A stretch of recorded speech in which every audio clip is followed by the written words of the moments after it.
Video ini adalah lanjutan dari yang ini, yang akan menceritakan Section 8. Jadi mari buka tirainya.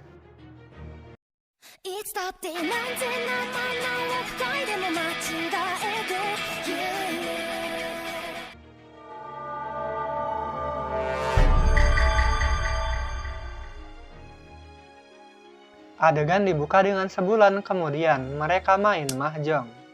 Kadok kalah ketika pemanas ruangan kehabisan bensin. Dia pun pergi mengambilnya. Kadok merasa hari-hari yang tenang ini menyenangkan. Meskipun mungkin mereka terlalu santai. Dia ngelamun tapi kemudian mikirin mahjong lagi. Setelah main mahjong mereka semua balik ke kamar. Dia penasaran sejak kapan punya gitar.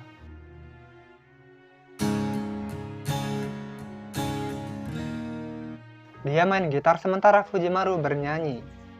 Setelah itu mereka tidur. Besoknya mereka bangun. Tapi Masu gak bisa dengar Habetrot. Irene kaget ketika Fujimaru dan Kadok bicara mahjong ketika masih pagi. Dan menebak bahwa ini perbuatan Metatron.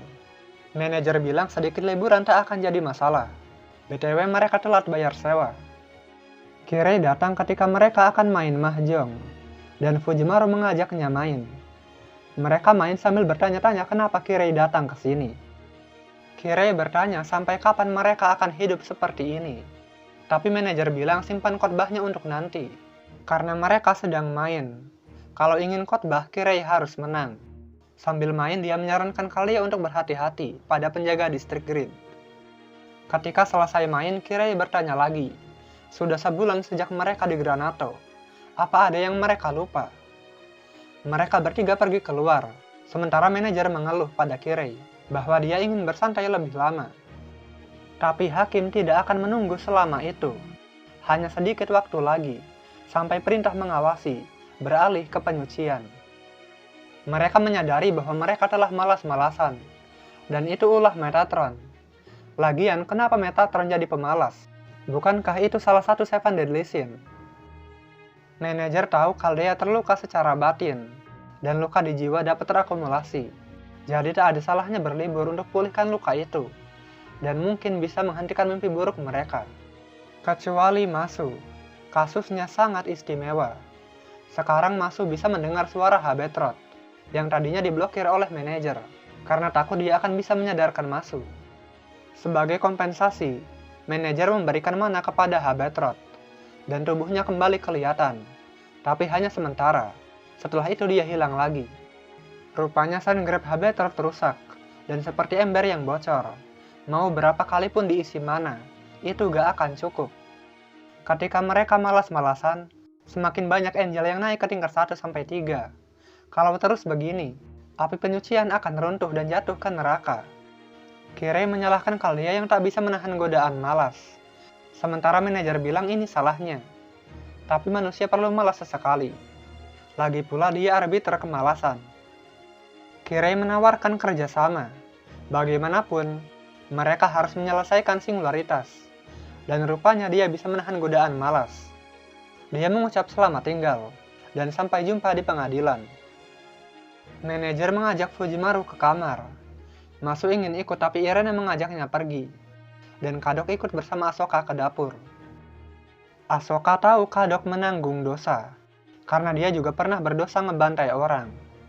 Kadok cerita bahwa dosanya adalah menjadi Cryptor, orang yang kembali hidup untuk menghancurkan dunia. Dia kembali hidup, mensummon Servan, dan mendapat Lost Belt, memerintah Anastasia untuk membantai mereka semua. Dosa Kadok adalah pengkhianatan, dan minta nasihat pada Asoka. Dia berkata bahwa Kadok akan mendapat sebuah pilihan yang sangat kejam, dan tak seorang pun bisa menyelamatkannya. Kadok gak yakin dia bisa milih. Asoka bilang bahwa dulu dia juga seorang pembantai, jadi mungkin pilihan yang tepat adalah yang paling tidak buruk. Dia bertanya sudah berapa HGD yang dikumpulkan sebelum jatuh ke slot. Kadok bilang 3, maka Asoka akan beri mereka tugas, mengantar 2 orang distrik grid ke lingkaran neraka grid. Imbalannya adalah 4 HGD, yang bisa digunakan untuk memperkuat belati mereka. Para penjaga neraka dibagi 2 kelompok, 3 dan 4. 3 don mewakili kasih, harapan dan iman, 4 daun mewakili keadilan, keberanian, kehati-hatian, dan kesederhanaan. Mereka semua adalah servan, dan mungkin ada di antara mereka yang bisa jadi teman. Jana menyelinap ke bawah Kotatsu, sementara Fujimaru masuk ke kamar. Tapi ada suara dari dalam lemari, yang berkata bahwa Jana mengkorupsi Kotatsu. Tapi lemari itu dibanting sambil bilang halusinasi. Kalau ingin perbaiki singularitas, maka siapkan argumen yang kuat, agar bisa menang di pengadilan. Sebenarnya Metatron hampir putus asa. Menurutnya akan lebih baik kalau manusia binasa, dan menunggu bentuk kehidupan baru menggantikannya, meskipun butuh waktu jutaan tahun. Fujimaru pasti gak setuju, tapi coba dipikirkan.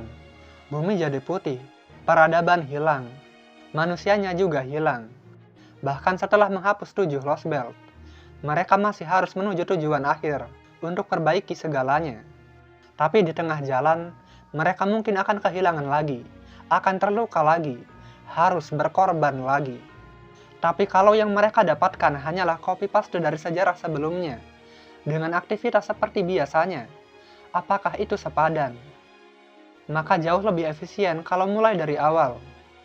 Meskipun mereka tak setuju, tapi bagi hakim kasus ini selesai. Bumi yang putih itu nyata, dan tak bisa pulih begitu saja. Baik itu Chaldea atau Fujimaru, sama-sama berdosa.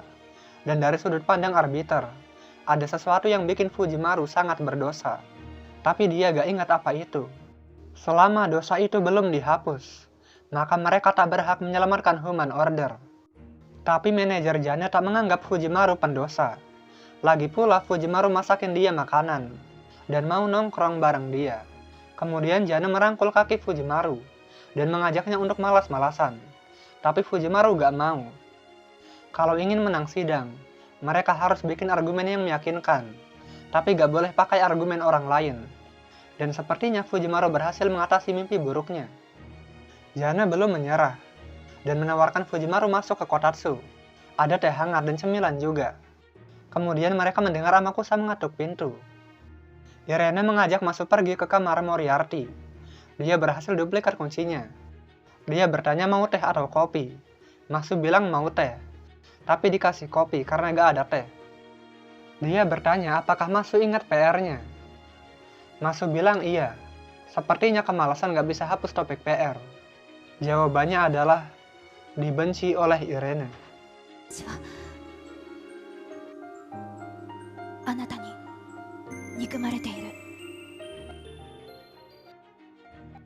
Tapi sepertinya Masu kurang yakin. Apakah dia selalu menghadapi masalah dengan cara yang mirip mesin?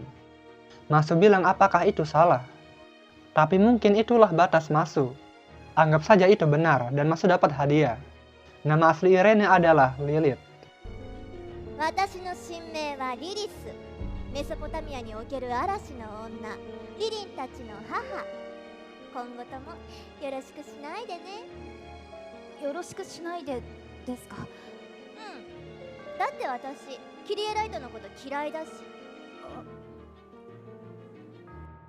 Dia benci dan sangat jijik pada Masu. Baik itu wajah, suara, kepribadian. Dia benci semua. Masu bertanya apakah itu karena Irene benci manusia. Tapi tidak. Dia hanya benci pada Masu. Seorang demi-servan, manusia buatan, dan bentuk kehidupan otomatis yang berpura-pura jadi manusia. Dia bertanya apakah Masu pernah benci pada orang. Masu gak pernah merasa bahwa seseorang tidak pantas dimaafkan. Setiap orang punya skala baik dan buruk, dan tidak ada yang benar-benar seimbang. Fujimaru juga begitu. Dan itulah yang Lilith suka dari manusia. Tapi Masu lain cerita. Timbangannya seimbang, tidak bergeser sama sekali. Dan karena itulah, Masu gak pernah benci pada orang. Masu ingat perkataan Tepeu. Perbedaan itu ada, dan wajar. Hidup memang selalu tak sama. Tak masalah jika dia lebih sedih atas kematian orang yang dia kenal. Karena manusia selalu mencari sesuatu yang terhubung, yang bisa bikin mereka bersinar. Lagi pula, dunia yang setara akan berakhir seperti Mictran. Lilith melihat Masu bengong, dan melemparkan teh ke wajah Masu. Aku ingin anakku begini, orang tuaku begini, pahlawanku begini. Ingin mereka baik, patuh, cerdas, tegas. Aku ingin mereka murni selamanya. Tapi selalu ada kompromi. Boleh bersemangat, tapi tidak selalu bahagia. Boleh patuh, tapi punya aturan sendiri. Ingin dia bebas dari dosa. Mungkin itulah yang kalian rasakan pada Masu. Tapi kenapa dia selalu menurut? Selama Masu pegang perisainya, selama itu pula dia masih suci. Dan satu-satunya yang tidak menanggung dosa penghapusan Lost Belt. Dosa Masu adalah kemurnian. Itulah yang bikin Lilith benci pada Masu. Atau dia bunuh juga Fujimaru. Kalau itu bisa bikin Masu marah, maka akan dia lakukan. Bahkan jika ada yang bunuh masternya, dia yakin Masu gak akan benci. Lilith merapal mantra dan menjatuhkan Masu. Dia menantang Masu duel sampai mati.